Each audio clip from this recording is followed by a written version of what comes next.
I'm Elizabeth Milner. Esmeralda Ferrer Garibay's body was found wrapped in plastic in that abandoned pickup truck. It's been reported that 2 men were questioned about her murder. Then, in a wild twist, those men were kidnapped by armed men within minutes of leaving the prosecutor's office. Guadalajara, Mexico, a city vibrant with culture, now haunted by a cartel-style killing that shocked the world. Esmeralda Ferrer Garibay, a glamorous TikTok influencer with thousands of followers, was found murdered alongside her husband and their 2 young children. Their bodies, wrapped in plastic, were abandoned inside a pickup truck. What appeared to be another chilling cartel execution ignited global outrage and deepened Mexico's fears about the shadow of organized crime. There is still so much mystery into this case. I'm joined now by former FBI and CIA agent Tracy Walder. Tracy, thank you so much for joining me. So we have this glamorous TikToker and her entire family are found dead, wrapped in plastic in the back of an abandoned pickup truck. It was late in the night when police were called to the industrial outskirts of Guadalajara. There, an abandoned black pickup truck stood silent, its presence unnerving. Inside, investigators found 4 lifeless bodies: Esmeralda, her husband, and their children, all wrapped in layers of plastic as if discarded merchandise. The method bore all the hallmarks of cartel executions: swift, brutal, and meant to send a message. What's your reaction to this case? Well, thank you so much for having me, Elizabeth. In my opinion, it's incredibly sad, especially when you have a 7-year-old and a 13-year-old that were essentially executed and left like trash. Obviously, I'm not diminishing the life of the parents, but I think sometimes cases like this are even more difficult when there are 2, seemingly innocent children involved. To her followers, Esmeralda was a rising star of TikTok, known for her glamorous lifestyle, vibrant fashion, and the intimate family moments she often shared. Her profile radiated joy, yet behind the screen, Mexico's criminal underworld was tightening its grip.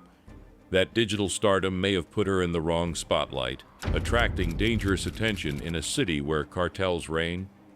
And from what we know right now, do you think, again, from the limited information that's been released so far, do you think this was a cartel hit, organized crime? What do you think it was? Again, I'm simply hypothesizing based off of what I know and the things that I've worked. I believe that this was probably a targeted cartel. Investigators traced the killings to a nearby mechanic's workshop. Inside, they uncovered pools of blood, spent shell casings, and signs of struggle. Forensic teams concluded the family had been executed there before their bodies were transported and staged inside the truck. The workshop quickly became the nucleus of the investigation, but it raised more questions than answers. Have been one person who was the target of the crime, and then their entire family becomes the victim of the crime too. And when authorities traced the truck that the family was found dead in back to a mechanic's workshop, they found blood, they found spent shell casings, which might have suggested that the family was killed there. Do you kind of agree with what authorities believe right now, that the family might have been killed at that auto shop? Local media reported whispers of cartel involvement almost immediately. The brutality, the wrapping of the bodies, and the public display all mirrored past executions meant to strike fear. Cartel violence in Mexico has long targeted rivals, politicians, and civilians.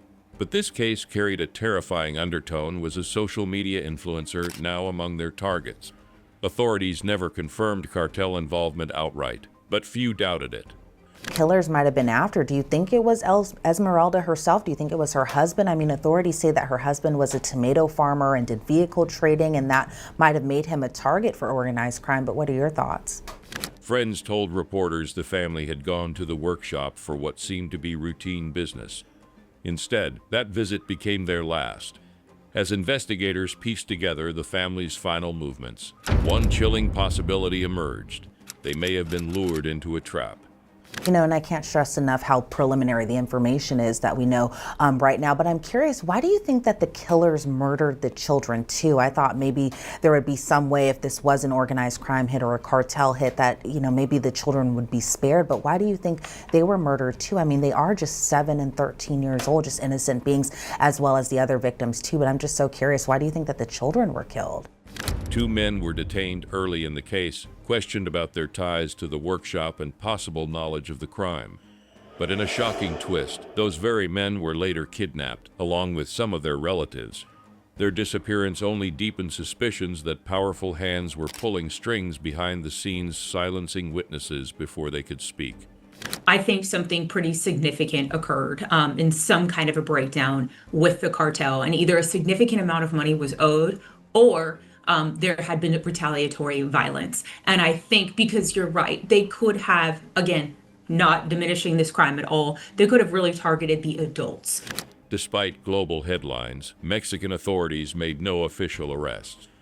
The absence of suspects, combined with mysterious kidnappings, underscored the climate of fear. Even those connected to the case were not safe. For Esmeralda's followers, the silence from officials was almost as chilling as the murders themselves. But they made an effort to commit this crime when the children were present. Guadalajara sits in Jalisco, home turf of one of the most powerful drug cartels in the world. Violence here is relentless, often carried out with precision to send messages.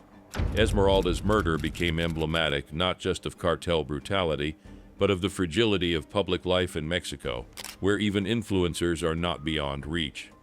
In my opinion, it seems that the individuals really laid in wait for them, knew what their movements were, had been looking at them for quite some time. And then obviously you have the addition of them being discarded in the way that they did. Typically, that is something that we see with cartels and the executions that they do.